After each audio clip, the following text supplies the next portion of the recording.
अस्सलाम वालेकुम। This is Furqan, a fitness consultant and a patient advocate. आज की जो वीडियो है वो है फैटी लिवर रिवर्सल के बारे में। और देखें, सबसे पहले तो ये थोड़ी सी ब्रीफ समरी ले लेते हैं कि फैटी लिवर होता क्या है। देखें, फैटी लिवर जो है वो आपकी लिवर पे जो है वो बहुत सारा एक्सेसिव फैट जो है वो स्टोर हुआ हुआ होता है। अब देखें, हमारी बॉडी जो है वो कैलोरीज रिक्वायरमेंट के हिसाब से चलती है, वो फंक्शन कैलोरी रिक्वायरमेंट के हिसाब से करती है। आपकी बॉडी को कितनी कैलोरीज चाहिए, कितनी कैलोरीज नहीं चाहिए। जब आप एक्सेसिव कैलोरीज अपनी बॉडी में लेते हैं तो आपका लिवर सबसे बड़ा ऑर्गन है जो कि टॉक्सिन रिलीज करता है आपकी बॉडी में से और फूड को ब्रेक डाउन करता है। जब आप एक्सेसिव कैलोरीज अपनी बॉडी में लेकर जाते हैं तो लिवर जो है वो उन कैलोरीज को, उस फूड को सही से ब्रेक डाउन नहीं कर पाता, जिसकी वजह से जो है वो फैट आपके लिवर पे स्टोर हो जाता है। इस तरीके से करते करते करते जो है वो फैटी लिवर की शक्ल में आपको मिलता है। ये डिफ्रेंशिएट होता है इसका माइल्ड सिम्टम से लेके जो है वो सिरोसिस तक। अब हम इसकी सबसे पहली बात करते हैं। स्टेज वन जो है वो लिवर सेल्स जो है वो माइल्ड डैमेज हुए हुए होते हैं, यानी कि बहुत कम डैमेज हुए हुए होते हैं।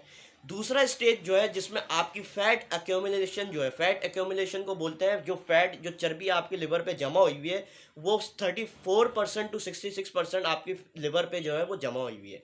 स्टेज थ्री में जो है वो 66% फैट अक्यूमुलेशन, यानी कि फैट जो जमा शुदा लिवर है आपके ऊपर वो उससे ज़्यादा हो जाता है और वो which turns eventually into cirrhosis. ठीक है ना। अभी हम बात करते हैं, सिरोसिस की बात हम बाद में करेंगे। अभी हम बात करते हैं कि इसको रिवर्स कैसे करा जाए। देखें, ये बहुत ज़्यादा अफेक्ट होता है फैटी लिवर जो लोग डायबिटिक पेशेंट्स हैं, जिनकी बॉडी में ट्राइग्लिसराइड्स की अमाउंट जो है वो ज़्यादा है और जो ओबेसिटी का शिकार है। ये कुछ पॉइंट्स हैं जो कि जिससे आप अपना फैटी लिवर जो है वो परमानेंटली रिवर्स कर सकते हैं। देखिए, सबसे पहली बात, अगर आप ओबेसिटी का शिकार हैं तो आपको अपना वेट लूज़ करना है।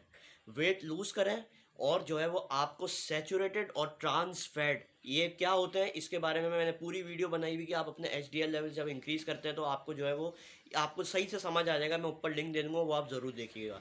उसके बाद you have to cut off refined carbohydrates, और कार्बोहाइड्रेट जो प्रोसेस फॉर्म में वो तो आपको बिल्कुल कट ऑफ कर देने हैं। ठीक है। उसके बाद जो है आपको वेट ट्रेनिंग करनी है। वेट ट्रेनिंग करनी है, कार्डियो एक्सरसाइज नहीं करनी। वेट ट्रेनिंग जो है वो लिवर फंक्शन के लिए भी बहुत ज़्यादा अच्छी है, आपको पता चल जाएगा। मैं ऊपर लिंक दे दूंगा। वेट ट्रेनिंग जो है वो स्ट्रेंथ ट्रेनिंग आपकी बॉडी के लिए कितनी बेनिफिशियल है वो आपको उसमें और पता चल जाएगा।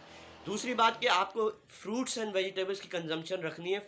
उसके बाद प्रोटीन आपको लेना है, जैसे कि फिश हो गया, मीट हो गया, मॉडरेशन में। ठीक है। उसके बाद you have to limit salt intake. Salt, sodium chloride की जो इनटेक है वो आपकी डाइट में कम होनी चाहिए और हेल्दी फैट्स आप कंज्यूम करें। आप ब्रेकफास्ट करते हैं तो उस ब्रेकफास्ट के दौरान या उससे पहले आप एक कप ब्लैक कॉफ़ी का ले लें। जिस ब्लैक कॉफ़ी जो है वो आपके लिवर में इन्फ्लेमेशन से आपको बचाती है, और लिवर में जो जितनी भी जो इन्फ्लेमेशन हो रही होती है जिससे आपका लिवर फैटी हो गया है उसको रोकती है और उससे आपको बचाती है। उसके बाद आपको मेडिटेरियन एंड डाइट पे जाना है। मेडिटेरियन एंड डाइट क्या होती है? It includes all nuts, vegetable, fruits and whole grains. ये आपको लेनी है, अपनी बैलेंस डाइट करनी है एक तरीके से, जिसमें आपको मेडिटेरियन डाइट लेनी है। उसके बाद जो है, अगर आप इंसुलिन रेजिस्टेंट हैं, आपकी बॉडी में इंसुलिन लेवल ज़्यादा है, इसके ऊपर मैंने पूरी डिटेल वीडियो बनाई हुई है, वो भी आप देख सकते हैं, मैं ऊपर लिंक दे दूंगा। इंसुलिन रेजिस्टेंट अगर आप हैं और डायबिटिक पेशेंट हो या ना हो तो आपको स्पेसिफिकली जो है वो फास्टिंग इंसुलिन पे अपनी ध्यान रखना है। आपके जो जो फास्टिंग का जो इंसुलिन कितनी प्रोड्यूस हो रही है उस पर आपको ध्यान रखना है कि आपके वो लेवल्स जितने लो होंगे उतना आपको बेनिफिट होगा फैटी लिवर रिवर्स करने में। इंसुलिन सेंसिटिव कैसे हो सकते हैं? स्ट्रेंथ ट्रेनिंग करने से और लो कार्ब डाइट से, which is very beneficial for the reversal of fatty liver. उसके बाद eating garlic day after day, यानी कि रोज़ आपको खाना नहीं है।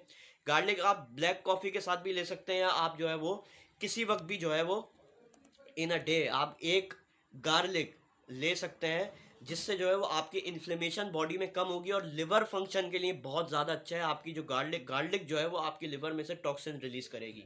उसके बाद कुछ वाइटामिन हैं जो कि आपको कंज्यूम करना है रिवर्सल के लिए, क्योंकि कुछ आपकी बॉडी में जो है वो वाइटामिन की डेफिशिएंसी से भी फैटी लिवर हो सकता है, बहुत रेयर केसेस में, लेकिन ये आपके लिए बहुत बेनिफिट होगा। जैसे कि vitamin E fat soluble antioxidant है, जो कि आपकी बॉडी में जो है वो ऑक्सीडेशन में जो फैट प्रोड्यूस होता है, ऑक्सीडेशन प्रोडक्शन जो होती है आपकी फैट की, उसको स्टॉप करता है। उसके बाद जो है वो विटामिन ए लेना, जो कि आपके इम्यून सिस्टम के लिए बहुत ज़्यादा अच्छा है, क्योंकि आपका जितना स्ट्रॉन्ग इम्यून सिस्टम होगा उतना आपको जो है वो जल्दी लिवर रिवर्स कर पाएंगे आप फैटी लिवर को। विटामिन B3, उसके बाद विटामिन B3 नियासिन, ये क्या होता है, ये मैंने HDL लेवल्स पे पूरी वीडियो बनाई हुई, आप जाके दे सकते हैं। B3 एक विटामिन है जो कि आपकी बॉडी में एंटीऑक्सीडेंट के तौर पे काम करेगा। ओमेगा 3 हो गया, B3 हो गया, ये चीज़ें आपको लेनी है। और मोस्ट इंपॉर्टेंटली विटामिन डी आपकी ओवरऑल बॉडी से लेके सर से लेके पैर तक की ज़रूरत है। तो इन सप्लीमेंट्स को आपको कंज्यूम करना है, और जो जो मैंने आपके सामने रखी हैं चीज़ें, वो आपको लेके चलनी है। आपका जो है वो फैटी लिवर रिवर्स हो जाएगा, और अपने हेल्थ केयर प्रोवाइडर से ज़रूर आप